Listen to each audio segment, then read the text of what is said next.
Une entreprise qui cherche à avoir un impact positif sur sa communauté, mais sur l'environnement, doit chercher à durabiliser ses pratiques marketing. Et ça passe entre autres là, par différentes tactiques et actions qui peuvent être mises en place. Par contre, aujourd'hui, on va aborder celles qui sont reliées à la distribution.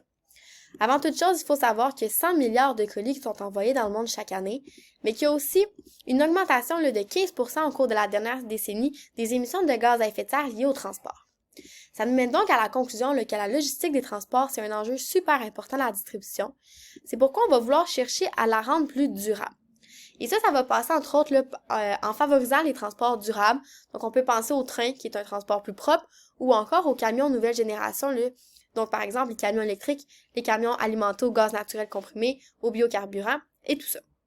On va aussi vouloir là, éviter les déplacements inefficaces, donc en s'assurant là, de cibler la grosseur et le type de transport qui sont réellement adaptés à la marchandise qui est transportée. Et finalement, on va vouloir opter pour des partenariats SmartWay. SmartWay, c'est un programme qui est super intéressant pour les entreprises, qui est gratuit et volontaire, puis qui leur permet en fait là, d'expédier leurs biens de façon efficace en s'assurant là, de réduire les coûts en carburant et les répercussions sur l'environnement. C'est bien beau tout ça, mais quelles sont les entreprises qui mettent réellement des pratiques de logistique durable?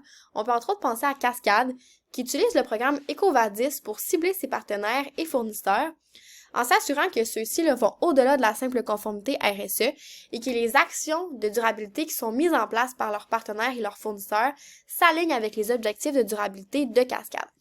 C'est donc un super beau programme, là, EcoVadis, pour s'assurer que les entreprises avec lesquelles on fait affaire correspondent réellement là, aux objectifs de l'entreprise.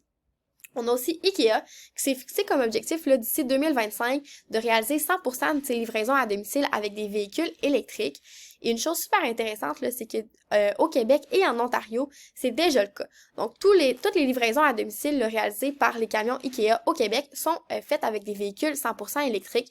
C'est donc vraiment chouette là, de leur côté d'avoir mis ça en place. C'est bien beau tout ça, mais c'est certain en fait qu'il y a des limites à la durabilité là, de la logistique, de la distribution. On peut entre autres penser aux coûts qui sont très élevés là, pour une plus petite entreprise. Donc Cascade, IKEA sont des exemples d'entreprises là, avec de grands moyens, donc des gros joueurs là, de l'industrie. Par contre, une plus petite entreprise qui voudrait avoir un impact là, aussi drastique et important sur l'environnement, ce serait beaucoup plus difficile pour elle le niveau coût. Ensuite, un virage durable qui est drastique, mais qui n'est pas nécessairement en fait l'idéal. Il y a à certains moments, là, ça serait intéressant de considérer la modernisation des installations pour diminuer les coûts, mais aussi là, pour contribuer en fait à l'effort écologique et environnemental de l'entreprise sans pour autant tout changer. Et finalement, là, c'est toujours important de garder en tête là, qu'il y a des critères là, de distance, de type, mais aussi là, des coûts reliés au changement là, du matériel pour la distribution là, qui sont à considérer.